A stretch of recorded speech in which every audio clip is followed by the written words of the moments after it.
Hi guys, welcome to ultimate channel. இன்றைக்கி நம்ம வீடியோவில் என்ன பார்க்க போகிறோன்னா, பூமி எவ்வாறு உருவானது என்பதை பற்றி பார்க்க போகிறோம். வாங்க வீடியோக்குள்ளே போகலாம். பூமி சுமார் 4.6 மில்லியன் ஆண்டுகளுக்கு முன்னாடி உருவானது.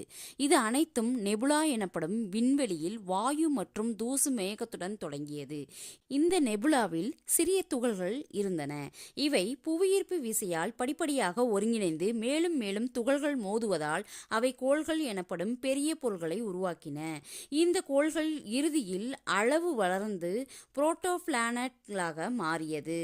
இந்த வகையான ஒரு மூலக்கோள் தான் நமது பூமி. பூமியில் புரோட்டோபிளானட் மற்ற விண்வெளி பாறைகளால் குண்டு வீசப்பட்டது. இது கடுமையான வெப்பத்தை ஏற்படுத்தியது. இந்த வெப்பம் பாறைகள் மற்றும் உலோகங்களை உருக்கி கனரக பொருட்கள் மையத்தில் மூழ்கி பூமியின் மையத்தை உருவாக்கியது. இந்த வீடியோ உங்களுக்கு பிடிச்சிருந்துச்சுன்னா லைக் பண்ணுங்கள், ஷேர் பண்ணுங்கள், சப்ஸ்கிரைப் பண்ணுங்கள். தேங்க்யூ.